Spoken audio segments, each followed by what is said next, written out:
सदाशिवसमारम्भां शङ्कराचार्यमध्यमाम् अस्मदाचार्यपर्यन्तां वन्दे गुरुपरम्पराम्।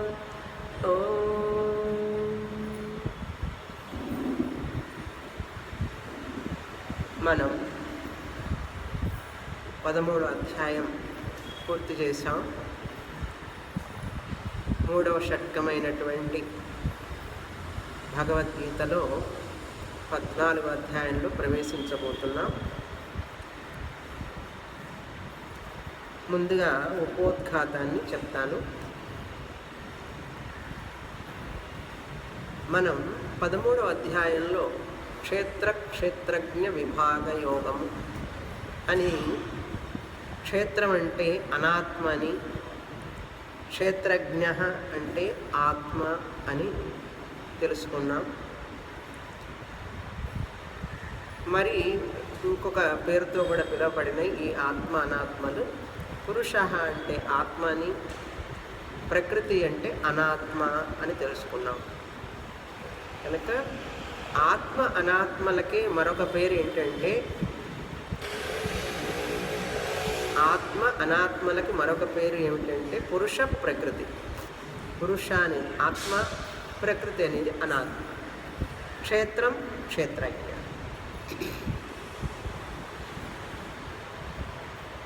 ఈ ప్రపంచం అంతా కూడా ఆత్మ అనాత్మలతో నిండి ఉన్నది అని తెలుసుకున్నాం.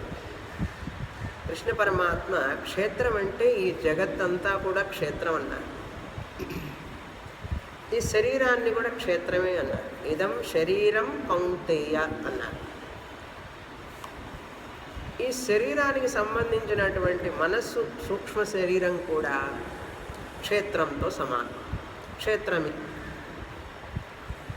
అంటే ఈ ప్రపంచం మొత్తాన్ని క్షేత్రంగా కాకుండా నీ శరీరాన్ని, మనసును కూడా ఆ క్షేత్రంలోనే కలపాలి. అది కొంచెం కష్టమైన పని. మనకు ఈ శరీరం మీద అహంకారం, మమకారం ఉన్నంత వరకు మనం ఈ శరీరాన్ని ఆ విశ్వరూప ఈశ్వరుడికి అర్పించలేం.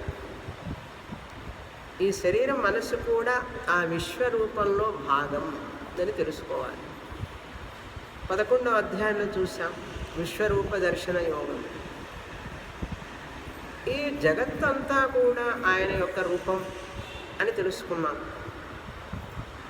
అలా ఎవరైతే దర్శిస్తాడో అతడు నిజంగా విశ్వరూప ధ్యానం చేసేవాడు అని అర్థం. మనం చూసే ప్రతిదీ కూడా భగవంతుడి యొక్క రూపమే. చెట్టు భగవంతుడి రూపమే, నది భగవంతుడి రూపమే. ఎక్కడెక్కడ ఉంటాను ఆయన చెప్పాడు. అందులో అన్ని రూపాలు నావే అన్నాడు. అన్ని రూపాలు తనవే అని చెప్పినప్పుడు మనం ఏం చేయాలి? మర్యాద పాటించాలా లేదా? నాయన, అన్ని రూపాలు నువ్వే అన్నావు కాబట్టి, విశ్వమే రూపం కాబట్టి, ఈ శరీరం విశ్వంలోదే కాదా? విశ్వం అంటే యూనివర్స్. ఈ శరీరం, మనసు కూడా విశ్వంలో భాగమా కాదా? విశ్వంలో భాగమైనప్పుడు, విశ్వమే ఆయన రూపమైనప్పుడు ఇది కూడా ఆయన రూపమా కాదా అని ఆయనకి అర్పించింది. దీని మీద అనవసరమైనటువంటి అహంకారం, మమకారాన్ని పెంచుకోవాలి. ఇది భగవంతుడి ప్రాపర్టీ, అది విషయం. అప్పుడు నీకు విశ్వరూప దర్శనం ఉన్నది అని అర్థం. అంతవరకు నీకు విశ్వరూప దర్శనం రానట్లే. విశ్వాన్ని భగవంతుడిగా దర్శిస్తున్నాను అన్నాడు. నీ శరీరాన్ని, మనసును కలిపావా లేదా అందులో చెప్పు. అది మాత్రం కలపలేదండి అన్నాడు. అది మాత్రం కలపలేదు. నా శరీరాన్ని, మనసును మాత్రం కలపను. మిగతా అదంతా విశ్వరూపం, భగవంతుడి రూపమే. అప్పుడు నీ రూపం ఎక్కడుంది? ఈ శరీరం, మనసు ఎక్కడున్నది? విశ్వంలో ఉన్నది కదా. విశ్వంలో ఉన్నప్పుడు విశ్వంలో కలపాలి కదా. ఎలా కలపమంటారండి అంట. ఫిజికల్గా కలపక్కర్లేదు, మనస్సులో భావించి భావన చేయాలి. ఎలాగైతే ఈ వేలు పట్టుకున్నా కూడా శరీరాన్ని తాకినట్లే కదా. ఎక్కడో చిటికిన వేలుని, చిటికిన బొటన వేలుని పట్టుకున్నా కూడా శరీరం అంతా తాకినట్లే కాదా. అదేవిధంగా ఈ శరీరంని మానసికంగా ఈ సృష్టికి, ఈ విశ్వానికి పరిమితమైనది కానీ నాకు కాదు, దానికి సంబంధించినది భావన వస్తే అహంకారం తగ్గిపోతుంది, మమకారం తగ్గుతుంది. ఇది నాది అనుకున్నప్పుడే కదా అహంకారం మమకారం వస్తున్నది. నీది ఎట్లా అవుతున్నది? అందుకని క్షేత్రజ్ఞంచాపి మాం విద్ధి అన్నాడు. విశ్వరూపం నుంచి మనల్ని చూడండి ఎలా గ్రాడ్యువల్గా తీసుకెళ్తున్నారు కృష్ణ పరమాత్మ. ఈ అహంకారం మమకారం వదలడం అంత తేలిక కాదు. ఇలా విచారణ చేసి, అవును ఈ విశ్వం అంతా ఆయనే అయినప్పుడు విశ్వానికంటే వేరుగా నేనెక్కడున్నాను? అసలు నా శరీరం మనస్సు కూడా ఆయనలో భాగమే కదా. కనుక ఆయనదైనప్పుడు ఈ శరీరం మనస్సు నాకెందుకు అనవసరమైన అహంకారం మమకారం ఈ శరీరం మీద? నాది కాని దాని మీద నాకెందుకు మమకారం? నా శరీరం కానప్పుడు నేను ఎందుకు ఆ మమకారం పెంచుకోవాలి దీని మీద? దీనికి సంబంధించిన వ్యక్తుల మీద నేను ఎందుకు పెంచుకోవాలి మమకారం? వాళ్ళు కూడా ఆ విశ్వరూపంలో భాగమే. అంటే ఈ విషయం తెలియక మనం ఇది నేను నాదే అనే అహంకారం మమకారంతో, నా వాడని మమకారంతో రాగద్వేషాలను పెంచుకొని మనస్సులో అలజడిని పెంచుకొని స్ట్రెస్, టెన్షను, యాంగ్జైటీ, పాల్పిటేషన్. అర్థమైందా? అవసరమా? నీది కాని దానిని నీది అనుకుంటూ అదొక తప్పు. Error number 1, mistake number 1. దీనికి సంబంధించిన వాళ్ళని నీ వాళ్ళు అనుకుంటూ మిస్టేక్ నెంబర్ 2. అహం మమ. ఈ అహం మమ పెంచుకొని పర్వతంలాగా పెరిగిపోతుంది. అది దానికి ఇష్టమైనవి జరిగినప్పుడు సంతోషం, రాగం, ఇష్టంగానే జరిగినప్పుడు కోపం, ద్వేషం, ఇలా పెరిగిపోతూ ఉన్నది. రాశిలాగా రాగద్వేషాలు, కోపతాపాలు, ఈర్ష్య, అసూయలు, అన్ని కంప్లైంట్స్. ముందుగా వచ్చేది ఏమిటో తెలుసు? అహం మమ ఉన్నదంటే complaint. Complaint is the proof for అహం మమ. నేను నాది. నేను నాది ఉన్నప్పుడే అందరి మీద కంప్లైంట్ చేస్తూ ఉంటాం. నేను నాది అని భావన లేని వాడికి కంప్లైంటే లేదు. ఎందుకని? అసలు అంతా విశ్వరూపంలో భాగమైనప్పుడు, భగవంతుడిదే అయినప్పుడు నేను ఎవరి మీద కంప్లైంట్ చేయాలి చెప్పండి? కనుక మనిషి పక్వత చెందాలి, పరిపక్వత రావాలి. మనిషికి పరిపక్వత రాకపోతే మెచ్యూరిటీ అంటారు. మెచ్యూరిటీ, రైపెనింగ్ ది అహంకారం. అహంకారాన్ని బాగా పండించాలి, మగ్గాలి. అది అహంకారం. ఎట్లాగైతే పచ్చి మామిడికాయ కోస్తే ఏమొస్తాయి? పాలు వస్తాయి. కొయ్యడమే కష్టం అసలు. అదే పండు మామిడికాయ అలా పట్టుకుంటే చేతిలోకి వచ్చేస్తుంది. పక్వం పొందాలి, బాగా పండాలి అహంకారం. అహంకారం పండాలంటే ఏం చేయమంటారండి? గడ్డిలో పెట్టి మగ్గ పెట్టమంటారా? మామిడికాయలాగా డబ్బాలో పెట్టి మూత పెట్టమంటారా అహంకారాన్ని? అంటే దానికి ఒక పద్ధతి ఉన్నది శాస్త్రంలో. ఈ అహంకారం నేను నాది అని పోనంత వరకు నీకు శాంతి లేదు, సుఖము లేదు. అది గుర్తుపెట్టుకో. నేను వదలలేనండి నా అహంకారాన్ని, నేను వదలలేనండి నా మమకారాన్ని వదలలేనంటే వదలవాకు. శాంతిని, సుఖాన్ని వదులుకో. అర్థమైందా? ఇండైరెక్ట్గా నువ్వు శాంతి, సుఖము వద్దని చెప్పినట్లే. అహంకారం, మమకారం, ఈగో అన్నమాట. నేను నాది, నా వాళ్ళు, నా కుటుంబం, నా ఆస్తి, నా ఆస్తిపాస్తులు, నా ఇల్లు, ఈ ఒక మమకారం ఉంది చూసారా? నా పిల్లలు, మా అబ్బాయి, మా అమ్మాయి. ఈ అహంకారం, మమకారం పెరిగే కొద్దీ నీ సుఖం తరుగుతూ ఉంటుంది, నీకు శాంతి తగ్గుతూ ఉంటుంది. నీ డ్యూటీ చేయమన్నాం కానీ అంతకంటే ఎక్కువ మమకారం పెట్టుకున్నప్పుడు నీకు దుఃఖం వస్తుంది. Do your duty, mind your business అని అర్థం. భగవంతుడు ఏం చెప్తున్నాడు? Mind your business.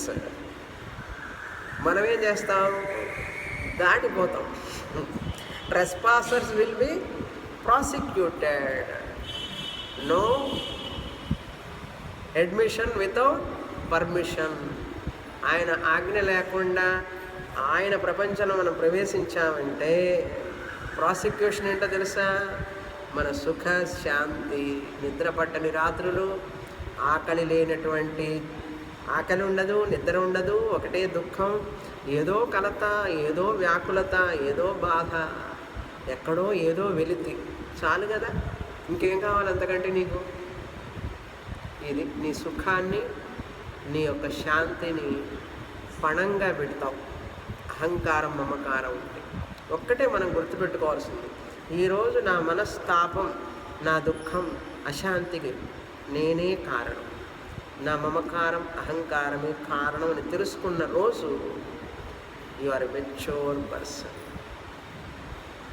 ఇది తెలుసుకోలేరు చాలామంది, చాలా కష్టం. తెలుసుకునేటప్పటికీ 80 ఏళ్ళు వస్తాయి చాలామందికి. Too late. ఆ టైంకి నువ్వు సాధించేది ఏం లేదు. మామిడి పండు ఎప్పుడో పండుతుందిట, ఏం ప్రయోజనం? అది పండవలసిన టైంలో పండాలి. మానవుడి జీవితం కూడా అంతే. మనస్సు కాయలాగా ఉంటుంది మొదట. చిన్నప్పటి నుంచి చూడండి, పిల్లలకు కూడా నాది, నా పెన్ను, నా పుస్తకం. పిల్లలకు ఉంటుందా ఉండదా? నా బ్యాగ్ నువ్వెందుకు తీసుకున్నావు? ఇవి నేర్పక్కర్లే, పుట్టుకతోనే వచ్చేస్తాయి.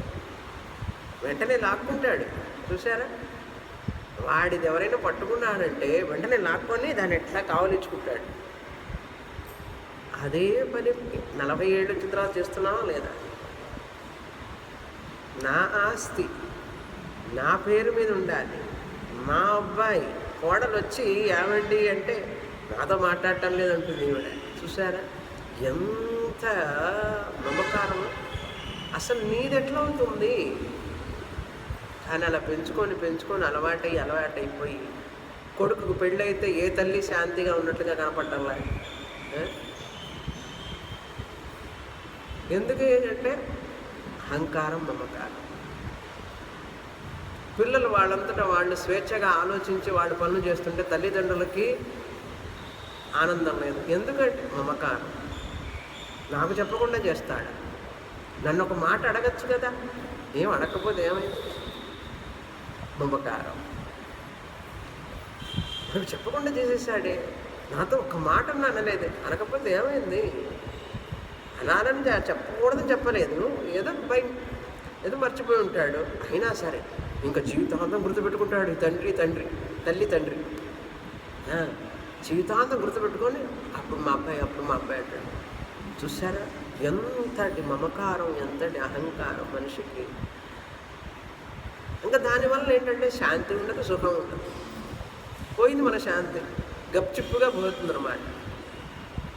అందుకని ఏది కూడా కావాలి నాకు ఎదురు చూడకూడదు, ఎప్పుడు కూడా అపేక్ష ఉండకూడదు. ఆపేక్ష వల్లనే అపేక్ష వస్తుంది. ఎప్పుడైతే ఆపేక్ష అంటాను తెలుగులో, మమకారాన్ని ఆపేక్ష. అసలు నీకు ఆపేక్షే లేదు రాలేవాడు. చిన్నప్పుడు ఏమీ అర్థమయ్యేది కాదు. నాకు ఎంత ఆపేక్షో అంటే ప్రేమ అని అర్థం. ఆపేక్ష ప్రేమ అన్నా అంటే పడ్డామని క్రింద అర్థం. ఆపేక్ష అన్నామంటే మమకారం అని అర్థం. ఎప్పుడెప్పుడైతే ఎక్కడెక్కడైతే ఆపేక్ష, మమకారాన్ని పెంచుకుంటామో, అపేక్షిస్తూ ఉంటాము, ఎదురు చూస్తూ ఉంటాము వాళ్ళ యొక్క మమకారానికి, ప్రేమకి, వాళ్ళ మాట కోసం ఎదురు చూడటం, మనల్ని సంప్రదించాలి, వాళ్ళు మనల్ని గౌరవించాలి, మనం ఇట్లాంటి ఎదురు చూపు ఉంటుంది చూసారా, ఆ వ్యక్తికి అశాంతి తప్పదు. ఇవన్నీ ఎందుకు వస్తాయి? మమకారం వల్ల వస్తాయి. ఈ మమకారం ఎందుకు వచ్చింది? అహంకారం వల్ల వచ్చింది. ఈ అహంకారం ఎందుకు వచ్చింది? ఈ విశ్వరూపం యాక్సెప్ట్ చేయకపోవడం వల్ల వచ్చింది. ఇది కూడా విశ్వరూపంలో భాగమని ఆయనకి అర్పించకపోవడం వల్ల వచ్చింది. కనుక పక్వం రావాలంటే ఏం చేయాలి ఇప్పుడు అంటే, శాస్త్రంలో చెప్పబడింది, మనిషికి పక్వం రాకపోవడానికి కారణం తమో గుణం. మానసికమైనటువంటి పరిపక్వత రాకపోవడానికి కారణం, పరిపక్వత అంటే ఏమిటి? ఎవ్రీథింగ్, ప్రతిదీ భగవంతుడిదే. ఏదైనా జరిగే, ఎలా జరిగినా సరే అంతా భగవంతుడి నియతి. అంటే యాక్సెప్టెన్స్. ఏది జరిగినా కూడా ఎనీ ఎక్స్పీరియన్స్, అనుభవం, ప్రతిదాన్ని అంగీకరించే స్థితిలో ఉండాలి మనస్సు, తయారుగా ఉండాలి. జరిగిపోయింది, అయిపోయింది, ready, I'm ready to accept. ఎందుకు ఎందుకు, why why why to why పీడిస్తూనే ఉంటుంది మనస్సు. అయిపోయింది కదా, జరిగిపోయింది కదా, యాక్సెప్ట్ అంటే అంటుంది. అది యాక్సెప్టెన్స్. అది యాక్సెప్ట్ చేయడం లేదు అంటే ఏ విషయమైనా సరే, 1-2 ఉదాహరణలు చెప్తాం. ప్రతిదీ లైఫ్లో ఘర్షణ పడుతున్నది మనస్సు, దీనికి ఒప్పుకోవడం లేదు, ఇది కాదు ఇది కాదని ఒకటే ఘర్షణ పడుతున్నది అంటే యాక్సెప్టెన్స్ లేదు, అంగీకారము లేదు అని అర్థం. మన మనస్సుకి అంగీకారం లేదన్నప్పుడు తమో గుణం చాలా ప్రిడామినెంట్గా ఉన్నది అని అర్థం. అది పచ్చికాయ అన్నమాట మనస్సు. పచ్చికాయతో సమానం. పచ్చికాయ ఎట్లా ఉంటుందండి? కొరకలేము, తీపి ఉండదు, రుచి ఉండదు. మన మనస్సు కూడా అట్లాంటి. ఆ మనిషి వల్ల ఒక సుఖము, ఆనందం ఉండదు ఎవరికి. ఎవరి మనస్సు అయితే పరిపక్వత చెందదో ఆ వ్యక్తికి సుఖం ఉండదు, అవతల వాళ్ళకి సుఖం ఉండదు. తమో గుణం ఉండదు. ఆ తమో గుణం పోవాలంటే ఏం చేయాలంటే వాడికి రజోగుణం వచ్చేట్టు చేయాలి. రజోగుణం రావాలంటే ఏం చేయాలంటే కర్మయోగం చేయించాలి. కర్మయోగం అంటే పంచమహాయజ్ఞాలు.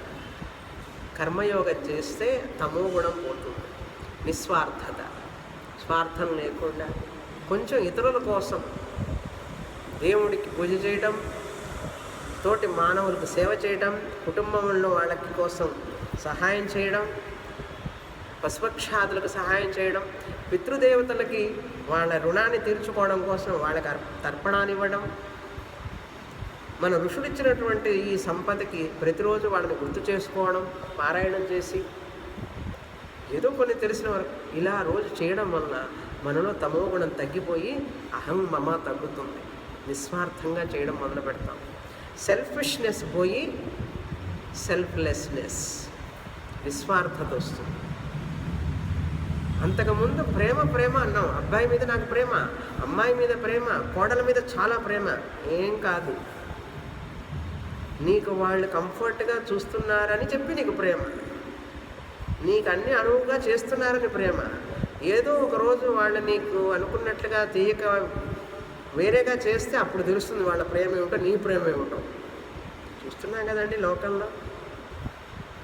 కనుక పరిస్థితులు మారుతూ ఉన్నప్పుడు కూడా నీ ప్రేమ మారకుండా ఉంటే అది గొప్ప. అర్థమైందా? మనం చూసే లోకంలో చూస్తూ ఉన్నాం. ఈ ప్రపంచం అంతా అంతే. కనుక తమో గుణం నుంచి బయటపడాలంటే రజోగుణంలోకి రావాలి. రజోగుణంలోకి రావాలంటే కర్మయోగం చేయాలి. కర్మయోగం అంటే పంచమహాయజ్ఞాలు చేయాలి. ప్రతిరోజు దైవ పూజ, పితృయజ్ఞం, ఋషియజ్ఞం, మనుష్యయజ్ఞం, భూతయజ్ఞం నిస్వార్థంగా చేయాలి. ఏమీ ఎదురు చూడకూడదు. ఈశ్వర అర్పణమస్తు అని చేయాలి.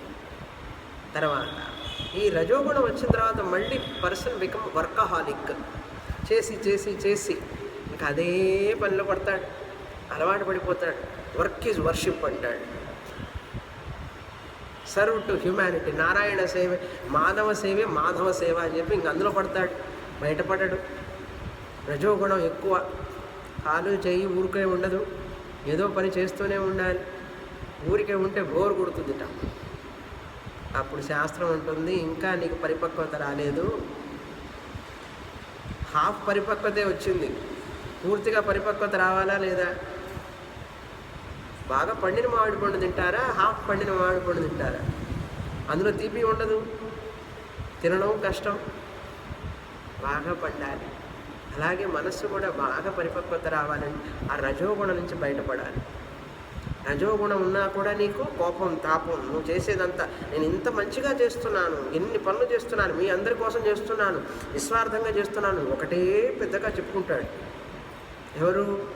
ఈ వ్యక్తి. తమోగుణం నుంచి బయటపడి రజోగుణానికి వచ్చి దేశానికి సేవ చేస్తున్నాను, ఆఫీసులో సేవ చేస్తున్నాను, ఇంట్లో సేవ చేస్తున్నాను అని చెప్పి టామ్ టామ్ టామ్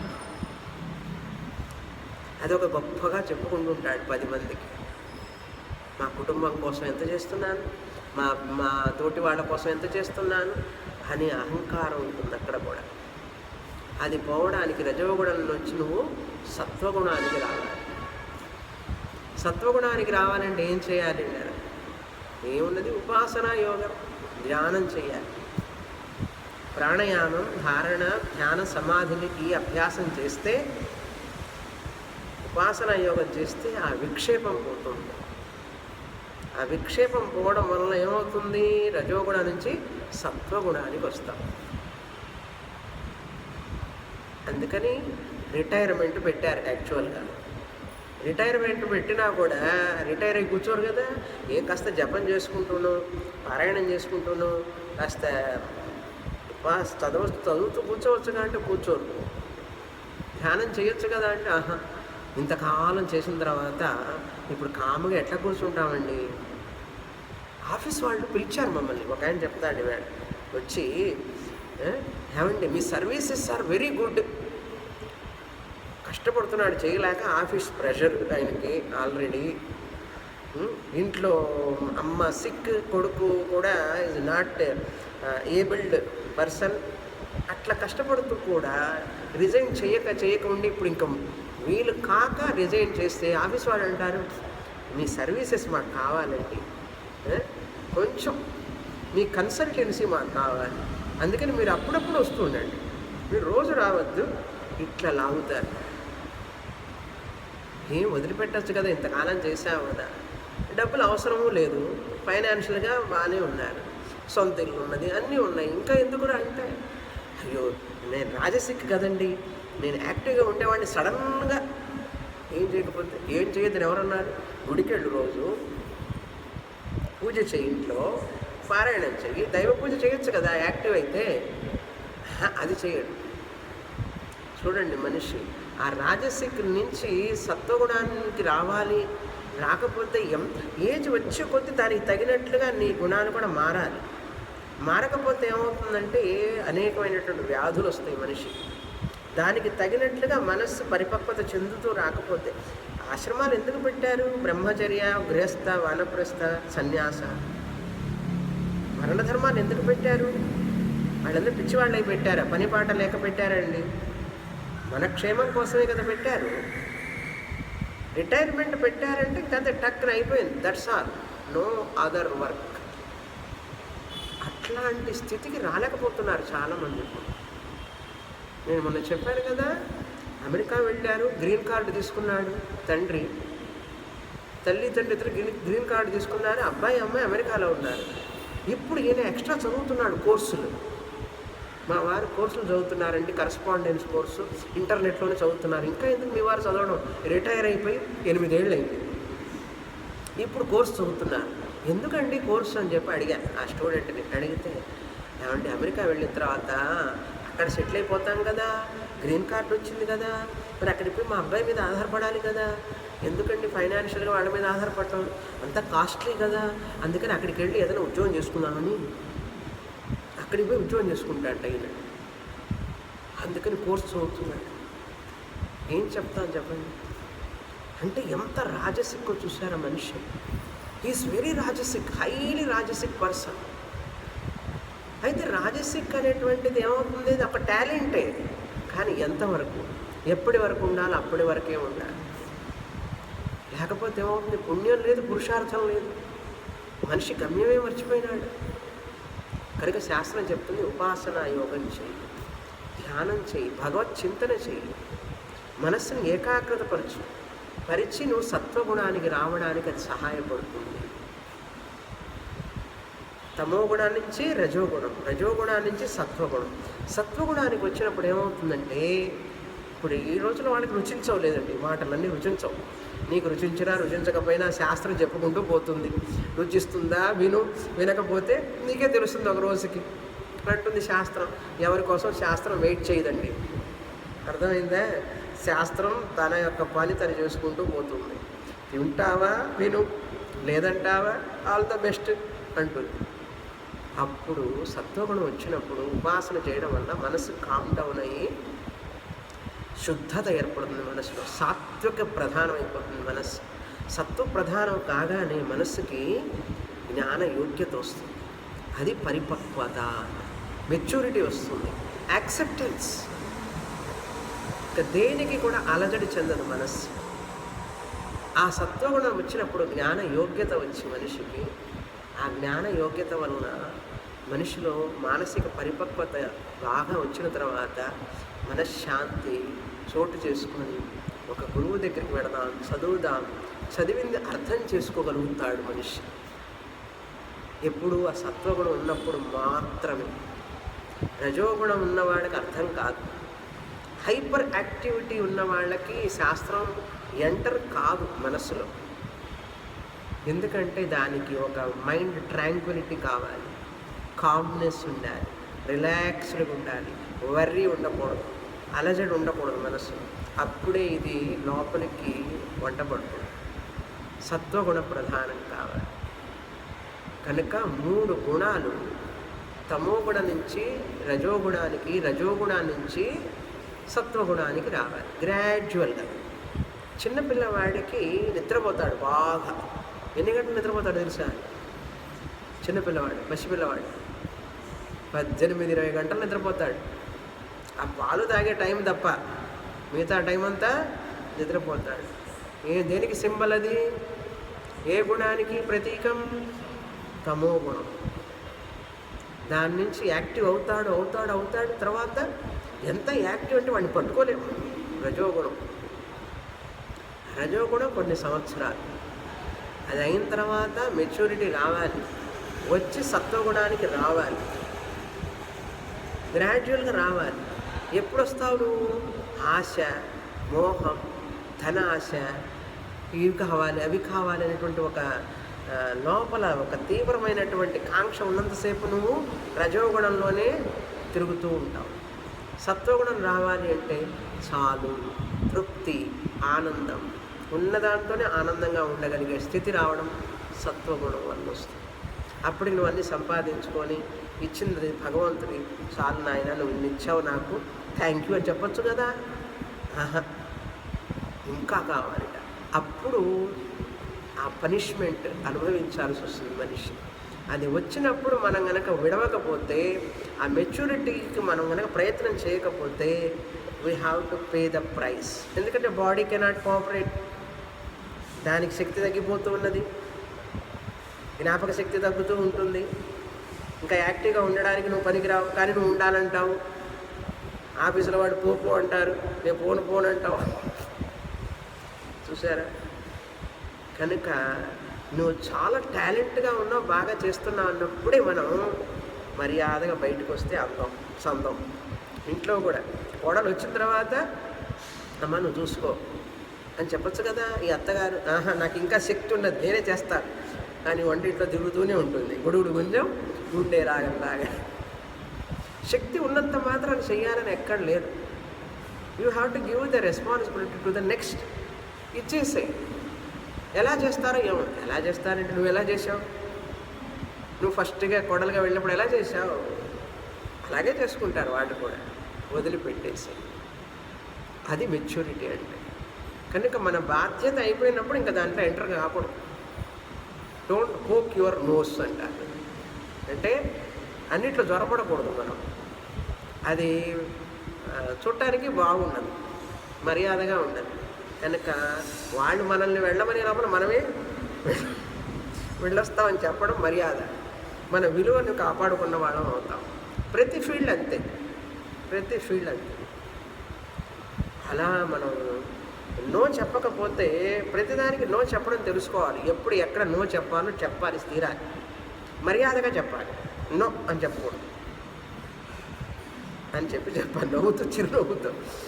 అప్పుడు సత్వగుణానికి నువ్వు తయారైతే, కానీ కొంచెం ఏజ్ ప్రకారం అండి. తమో గుణం నుంచి రజోగుణం అంటూ పిల్లలందరినీ పోషిస్తూ చిన్నప్పుడు నువ్వే 25 ఏళ్ళప్పుడు 30 ఏళ్ళప్పుడు నేను సత్వగుణం అంటే అవసరం లేదు. శాస్త్రం అంటుంది ఓకే ఎర్న్ చేయి మనీ అని అన్నది. నువ్వు 50 ఏళ్ళకి 60 ఏళ్ళకి కూడా ఎర్న్ చేస్తానంటే శాస్త్రానికి కోపం వస్తుందా రాదా? ఇన్ని సంవత్సరాలు నీకు ఇస్తే ఇంకా ఏమిటి దానికోసం పాకులాడతావు?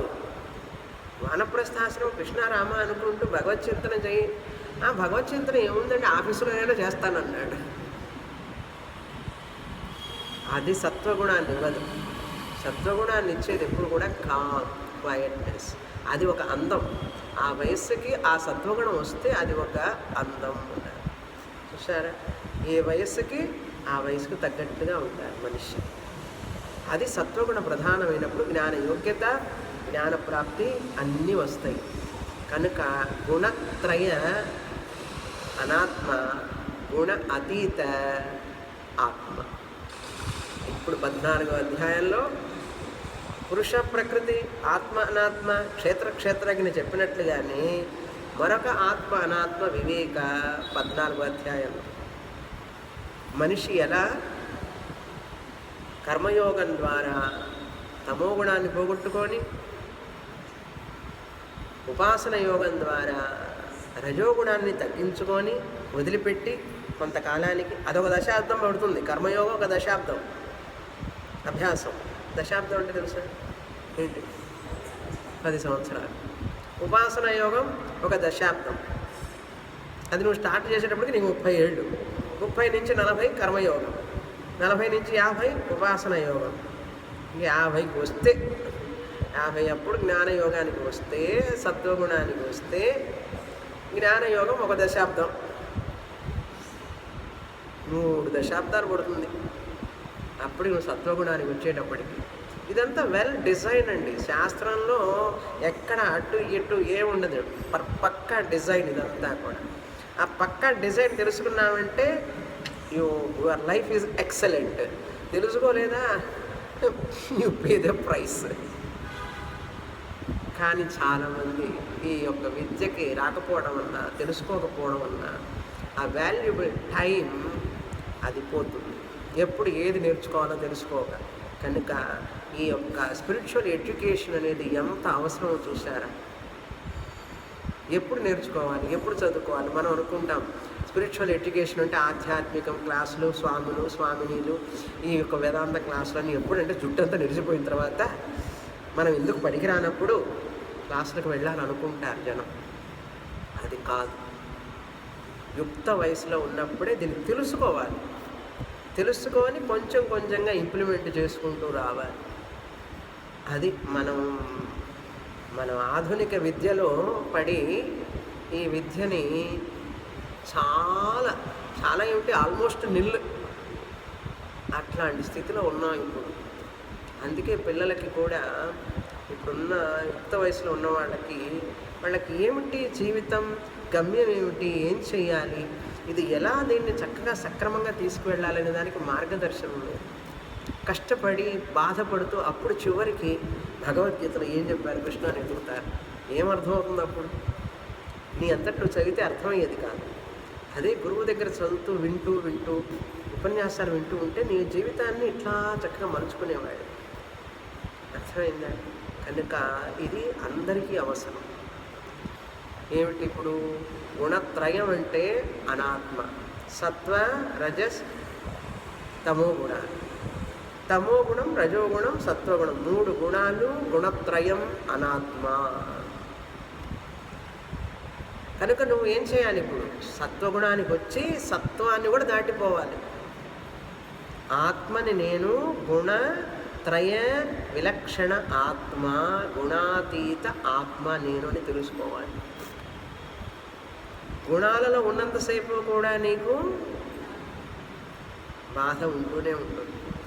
కనుక తమో గుణా నుంచి రజోగుణా నుంచి సత్వగుణానికి వచ్చి సత్వగుణం కూడా గోల్డెన్ చైన్ లాంటిదే. మళ్ళీ అది బంధిస్తుంది.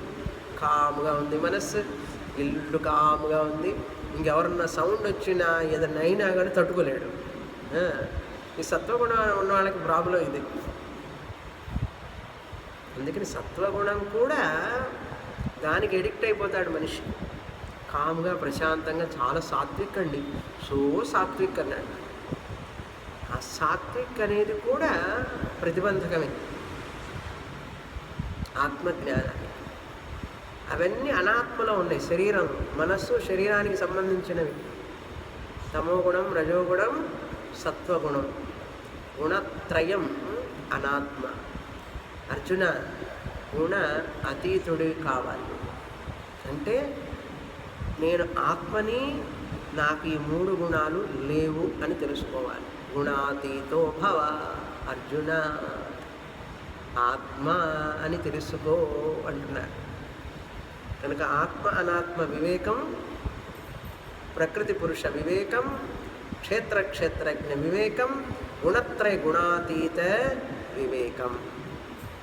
ఇదంతా వివేకం అండి. ఇన్ని నిమిషాలు మాట్లాడింది ఏమిటి? వివేకాన్ని పెంచుకోవడం కోసం.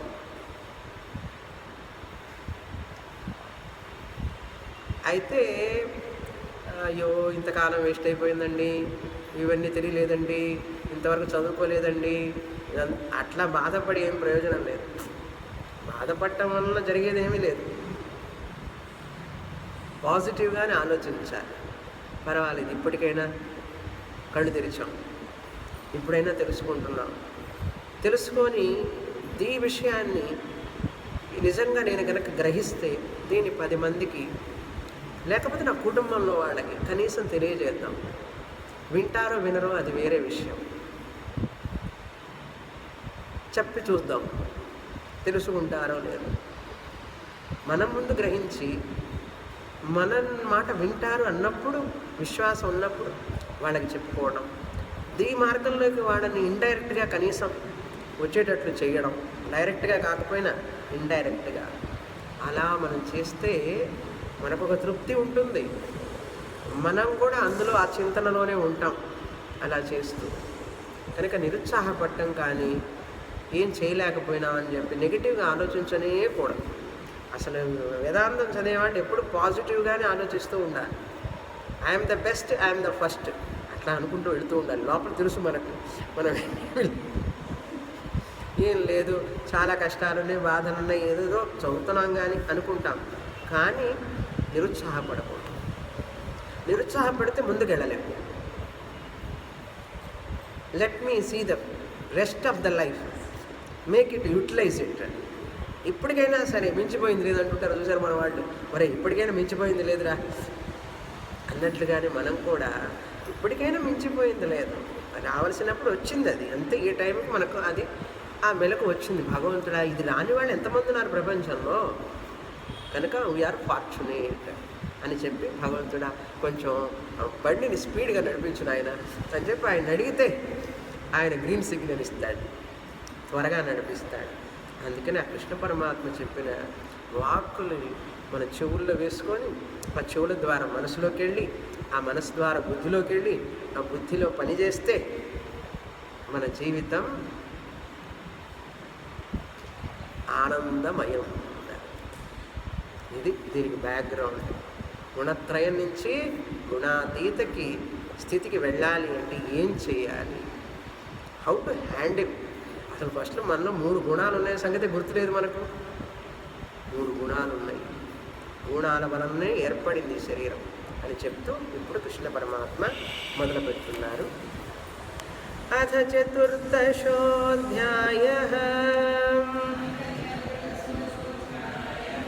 శ్రీభగవానువాచ పరం భూయః ప్రవక్ష్యామి జ్ఞానానాం జ్ఞానముత్తమం యజ్ఞాత్వా మునయః సర్వే పరాం సిద్ధిమితో గతాః. చతుర్దశ, చతుర్ 4, చతుర్ అంటే 4, దశ అంటే 10. 10 + 4 14, 14వ అధ్యాయం అని అర్థం. కృష్ణుడి యొక్క సమాధానంతో మొదలవుతుంది. అర్జునుడి ప్రశ్న లేదు ఇందులో. ఇప్పుడు మొదట్లో శ్రీ భగవాను వాచ ఏమంటున్నారు కృష్ణ పరమాత్మ, హే అర్జున, జ్ఞానానాం ఉత్తమం జ్ఞానం, జ్ఞానానాం ఉత్తమం పరం జ్ఞానం, ఉత్తమం పరం జ్ఞానం భూయః ప్రవక్ష్యామి. ఇది అన్వయ. జ్ఞానములన్నింటిలోకి కూడా ఉత్తమమైన జ్ఞానాన్ని, చాలా ఉత్తమమైన పరం ఉత్తమం జ్ఞానం నీకు భూయః ప్రవక్ష్యామి, మళ్ళీ చెప్తానంటున్నాడు. అంటే నీకు ఇంతకుముందు చెప్పున్నాను, నీకు గుర్తుందో లేదో నాకు తెలీదు. భూయః అంటే మళ్ళీ తిరిగి చెప్తున్నాను అన్నాడు. అలా మళ్ళీ మళ్ళీ వినాలి. శాస్త్రం వినడానికి అలసిపోకూడదు మనిషి. జీవితాంతం అయినా సరే ఇంకా ఇంకా వినాలని ఆ కోరిక ఉండాలి. అటువంటి కోరిక మనల్ని త్వరగా ఆ ముక్తిని పొందడానికి దోహదపడుతుంది. అటువంటి కోరిక విన్నా కూడా తనివి తీరకూడదు. ఎంత విన్నా తనివి తీరకూడదు. ఇంకా వినాలనుందండి, ఇంకా వినాలనుందండి, ఆనందం. అంతటి గొప్ప జ్ఞానం, ఉత్తమం జ్ఞానం. కృష్ణ పరమాత్మ కూడా అలసిపోకుండా మళ్ళీ చెప్తానంటున్నాడు. ఇంతగా చెప్పావు కదా అంటే, మళ్ళీ చెప్తాను అర్జున విను, నువ్వు సరిగ్గా విన్నావో లేదో, ఏదో బాధలో ఉన్నావు, కాస్త మళ్ళీ చెప్తే ఇంకొంచెం. అది అర్థం. గురువు అయిన వాడు చెప్పిందే మళ్ళీ మళ్ళీ చెప్తే అట్టన్నా వాడి మనసులోకి బాగా ఎక్కి అర్థమవుతుందనే ఉద్దేశంతో భూయః ప్రవక్ష్యామి. చూసారా కరుణ, కృష్ణ పరమాత్మ కరుణ. మరలా తిరిగి చెప్తాను అర్జున. ఎందుకని యత్ జ్ఞాత్వా, ఏ జ్ఞానాన్ని అయితే తెలుసుకొని, మునయః సర్వే, ఆ జ్ఞానులందరూ కూడా, మునయః అంటే జ్ఞానులు, జ్ఞానులందరూ కూడా, సర్వే అందరూ, పరాం సిద్ధిం ఇతః గతాః, వాళ్ళు సిద్ధిని పొందారు. పరాం సిద్ధిం, మోక్షాఖ్యం సిద్ధిం, మోక్షం అనేటటువంటి సిద్ధిని పొందారు ఈ యొక్క జ్ఞానాన్ని పొంది వాళ్ళు. కనుక అది మళ్ళీ నీకు చెప్తాను. అర్జునుడు అడిగిన విషయాన్ని మర్చిపోలే కృష్ణుడు. నాకు శ్రేయస్సు ఏదో అది చెప్పన్నాడు. నిశ్చయం బ్రూహి అన్నాడు. కనుక శ్రేయస్సు అంటే ఏముందండి, ఒక్కటే, మోక్షం. కనుక అర్జునుడు అడిగినప్పుడు కృష్ణ పరమాత్మ ఆ మోక్ష ప్రాప్తిని కలిగించాలి అర్జునుడికి. అందుకని చెప్తున్నారు ఇక్కడ సిద్ధిం ఇతః. ఇతః అంటే ఈ మరణం తర్వాత, ఈ జన్మ తర్వాత ఇంకా వాళ్ళకి మరల జన్మ ఉండదు. ఇతః అంటే ఈ జన్మము నుంచి వాళ్ళు ముక్తి పొందుతారు. అస్మాత్ దేహ బంధనాత్ అని అర్థం. ఇతః అంటే ఈ దేహం అనే బంధము నుండి వారు ముక్తులవుతారు. సిద్ధిం గతాః, ఊర్ధ్వం ప్రాప్తాః అని అర్థం. అంటే ఆత్మని పొందుతారు. 2వ శ్లోకం. ఇదం జ్ఞానముపాశ్రిత్య మమ సాధర్మ్యమాగతాః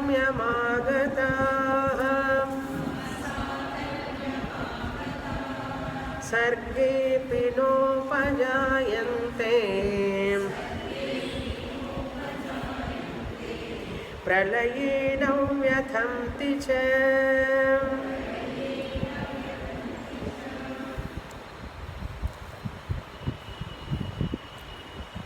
ఇదం జ్ఞానం, ఈ పరం జ్ఞానం, ఉత్తమం జ్ఞానం, దీనిని ఉపాశ్రిత్య, దీనిని ఆశ్రయించి, ఆశ్రయించి అంటే శ్రవణం చేసి, మననం చేసి, నిధిధ్యాసనం చేసి, ఉపాశ్రిత్య ఏం పొందారంటావా? మమ సాధర్మ్యం ఆగత, నా దగ్గరికి వచ్చారు వాళ్ళు, నన్ను పొందారు అంటే నన్ను తెలుసుకున్నారు అని అర్థం. మమ సాధర్మ్యం ఐక్యం, ఈశ్వర ఐక్యం ఆగతా అంటే మత్స్వరూపం ప్రాప్తా, నా స్వరూపాన్ని పొందారు. నా స్వరూపాన్ని పొందడం అంటే ఈ శరీరంలో ఉండగానే వారు తమ ఆత్మస్వరూపాన్ని తెలుసుకున్నారు. ఆ ఆత్మస్వరూపమే పరమాత్ముడి స్వరూపమని తెలుసుకున్నారు. నా స్వరూపం ఆత్మస్వరూపం. కృష్ణ పరమాత్ముడు చెప్తున్నాడు. మమ సాధర్మ్యం అంటే భగవంతుడి యొక్క లక్ష్యార్థ స్వరూపం ఏమిటి? లక్ష్యార్థం అంటే ఆత్మ చైతన్యం. వాళ్ళ యొక్క స్వరూపం కూడా ఆత్మ చైతన్యం. కనుక భగవంతుడి నిజస్వరూపం ఆత్మ చైతన్యం, నా స్వరూపం కూడా ఆత్మ చైతన్యం. అప్పుడు ఆత్మ చైతన్యం అంతటా ఉన్నది, ఒక్కటే. నేను పరమాత్మ వేరు కాదు. ఆయన సర్వజ్ఞత్వం, సర్వవ్యాపిత్వం శరీర దృష్ట్యా, ఇది శరీర దృష్ట్యా, అది ప్రపంచ దృష్ట్యా. వ్యష్టి సమష్టి ఇవి సత్యం కాదు, అవి వ్యావహారికం, మాయా. కానీ ఉనికి ఎరుకనైనటువంటి ఆత్మతత్వాన్ని నేను సత్యం, జ్ఞానం అనంతం, ఆయన సత్యం జ్ఞానం అనంతం అని తెలుసుకున్నారు. ఈ జ్ఞానాన్ని పొంది వాళ్ళు నాతో ఐక్యమైనారంటే ఏమిటి? వారి యొక్క ఉనికి ఎరుకని, నా ఉనికి ఎరుకని ఒకటే అని తెలుసుకున్నారు. అది అర్థం. Existence consciousness principle. రెండు ఎగ్జిస్టెన్సులు లేవు, రెండు కాన్షియస్నెస్లు లేవు. ఉన్నది ఒకటే ఎగ్జిస్టెన్స్, ఒకటే కాన్షియస్నెస్. అది ఐక్యం అంటే. అంతేగాని చిన్నగా పోయి ఆయనను చిన్న కలిసిపోయినారన్న. అవన్నీ పిల్లలకి చెప్పే కథలు. అర్థమైందా? లేదంటే నాకు ఆ కథే బాగుందంటావా, అక్కడే కూర్చో. అవి చెప్పింది శాస్త్రం. భగవంతుల్లో లీనమైపోవడం, ఆయనలో కలిసిపోవడం, ఇవన్నీ ఎవరికి చెప్పారు? ఎందుకు చెప్పారంటే మంద అధికారుల కోసం. అంటే మనిషి ఎదగడానికి టైం పడుతుంది, అర్థం చేసుకోవడానికి టైం పడుతుంది అని చెప్పి మొదటి మెట్టుగా చెప్పారు. నువ్వు 9 ఏళ్ళప్పుడు వినవలసిన మాట అది, 10 ఏళ్ళప్పుడు వినవలసిన మాట అది, 19 ఏళ్ళప్పుడు వినవలసింది. అంతేగాని 90 ఏట కూడా పోయి నన్ను ఎప్పుడు తీసుకెళ్తావు, నీలో కలుపుకో అని మనే చెప్పింది. అలా చెప్తే భగవంతుడు బాధపడతాడు తెలుసా? భగవంతుని ఎంత బాధ పెడుతున్నావో తెలుసా? మనం నిజంగా ఉపచారం కాదు మనం చేసేది, అపచారం. షోడశోపచారం కాదు నాయన, షోడశ అపచారం చేస్తున్నాం మనం. ఎందుకు చేస్తున్నామంటే ఆయన చెప్పిన మాట వినడంలా మనం. ఆయన చెప్పిన మాట వినలే. మూఢాహ మానుషిం తను ఆశ్రితం. నేను ఈ మనుషుని రూపం అని చెప్పి అనుకుంటున్నారు నన్ను, పిచ్చి జనం, తెలియడంలో వాళ్ళకి. ఈ రూపాన్ని నేను వాళ్ళకి పూజ చేసుకోవడానికి ఇచ్చాను, ఇదే సత్యం అనుకుంటూ కూర్చున్నారు, నాకు చాలా బాధగా ఉంది చెప్పి కృష్ణ పరమాత్మే బాధపడుతున్నాడు. చదివితే కదా, నాకు సంస్కృతం రాదండి అంటాడు. సంస్కృతం ఎందుకు? తెలుగులో ఉన్నాయి కదా, తెలుగులో మాట్లాడేవాడు ఉన్నారు కదా, చదవచ్చు కదా. ఏదో వంకలు పెడతారండి, ఎందుకంటే సరిగ్గా వాయించలేదంటే మధ్యలో బాగలేదండి అంటాడు. సరిగ్గా వాయించడానికి మధ్యలో బాగలేదంటే ఏమిటి? మీకు వాయించడం రాదని చెప్పు. అట్లాగే మనం కూడా, నాకు సంస్కృతం రాదండి, నేను చదవలేనండి, టైం లేదండి, ఇంట్లో నా వీలు కావడం లేదండి, వాళ్ళు రానివ్వడం లేదండి, 1,00,000 వంకలు ఒకటే రెండా. ఇష్టం లేకపోతే ఎన్నైనా వంకలు పెడతాం, ఎన్ని 1,00,000 కారణాలు చెప్తాం. ఇష్టం ఉన్నవాడికి వంకలే ఉండవు, కారణాలే ఉండవు, వెళుతూనే ఉంటాడు, చదువుతూనే ఉంటాడు. కానీ మనం అన్నీ అడ్డుపుల్లలు వేసుకుంటుంటాం మనమే ప్రతిదానికి. ఇవన్నీ కాదు. ఉత్సాహం, శ్రద్ధ, భక్తి ఉన్నవాడికి శరీరం ఆరోగ్యం సహకరిస్తుంది, ఇంట్లో వాతావరణం సహకరిస్తుంది, అందరూ సహకరిస్తారు. ఇంకా దానికి తిరుగులేదు. ఎంత శ్రద్ధ ఉంటే శ్రద్ధావాన్ లభతే జ్ఞానం. కానీ మనకేమిటంటే 1,00,000 కారణాలు కనపడతాయి ముందు, ప్రయత్నం తక్కువ, కారణాలు కనపడతాయి. ప్రయత్నం చేసేవాడికి ఈ కారణాలన్నీ కారణాలే కాదు, అసలు దే ఆర్ ఇన్సిగ్నిఫికెంట్. అవన్నీ ఏమిటండి, నాకు ఇది ప్రధానం అంటాడు. చూసారా? మన ఇంట్రెస్ట్ని బట్టి ఉంటుంది. కనుక ఇటువంటి జ్ఞానాన్ని పొంది నన్ను వాళ్ళు సాధర్మ్యం ఆగతాః. తర్వాత ఏంటి? సర్గే అపి న ఉపజాయంతే. తర్వాత మళ్ళీ సృష్టిలో, సర్గ అంటే మళ్ళీ తిరిగి వచ్చే సృష్టిలో, సర్గి అపి సృష్టికాలే న ఉపజాయంతే మళ్ళీ జన్మించరు, మళ్ళీ శరీరంలో పడరు, మళ్ళీ పునరపి జననం పునరపి మరణం అనేది ఉండదు వారికి. ఉపాధి దృష్ట్యా అంటే శరీరం మళ్ళీ తల్లి గర్భంలో ప్రవేశించి నరక యాతన పడేటటువంటి ఇది ఉండదు వాళ్ళకి అంటున్నారు. నా ఉపజాయంతే. అంతేకాదు నా వ్యథంతి చ ప్రళయే. ప్రళయం వచ్చినప్పుడు మరణించడం, సృష్టి వచ్చినప్పుడు పుట్టడం అంటే జనన మరణాలు ఉండవు అని అర్థం వాళ్ళకి. మరలా పుట్టుక, గిట్టుట పుట్టుట అనేవి రెండు ఉండవు. నా వ్యథంతి ప్రళయకాలే నా వ్యథంతి మరణించరు, సృష్టికాలే పుట్టరు. అది సర్గే న ఉపజాయంతే ప్రళయే న వ్యథంతి. జనన మరణాలు ఉండవు.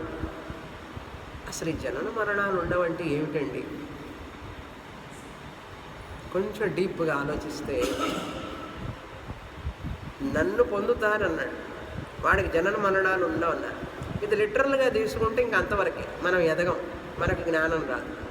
దాని వెనకాల ఉన్న అర్థం ఏంటంటే, వాళ్ళు ఆత్మస్వరూపం అని తెలుసుకున్నారు కదా, వాళ్ళని వాళ్ళు ఆత్మస్వరూపం అని తెలుసుకున్నారు. భగవంతుడి స్వరూపం కూడా ఆత్మస్వరూపం అని తెలుసుకొని నన్ను పొందారు. వాళ్ళు నన్ను పొందారంటే ఎవరు? రామకృష్ణ శరీరాల ఆత్మస్వరూపం.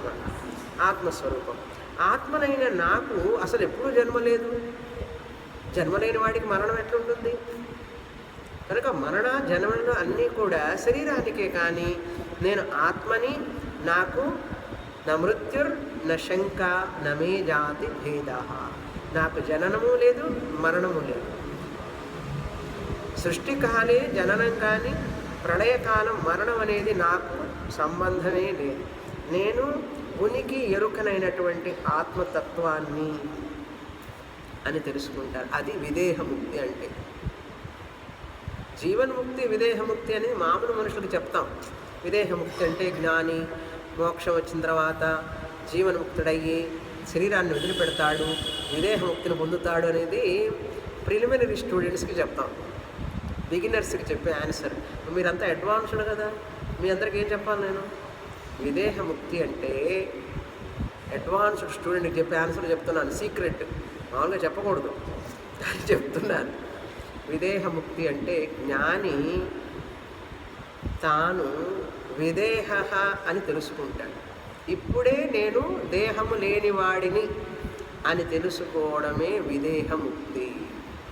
నేను జీవించి ఉండగానే ఆత్మస్వరూపమైనటువంటి ముక్త స్వరూపము నాది, అది జీవన్ముక్తి. నాకు ఇప్పుడే నేను విదేహుణ్ణి, నాకు ఇప్పుడే దేహం లేదు. ఇంకా చనిపోయిన తర్వాత దేహం లేకపోవడం ఏమిటి అసలు? ఇప్పుడే నాకు దేహం లేదు, నేను విదేహుణ్ణి ఇప్పుడే అని తెలుసుకోవడమే విదేహముక్తి. ఇది అడ్వాన్స్డ్ స్టూడెంట్స్కి చెప్పే ఆన్సర్. బిగినర్స్కి చెప్తే అర్థం కాదు. మీరంతా అడ్వాన్స్డ్ అని చెప్తున్నా. వచ్చే శ్లోకం తర్వాత చూస్తాం.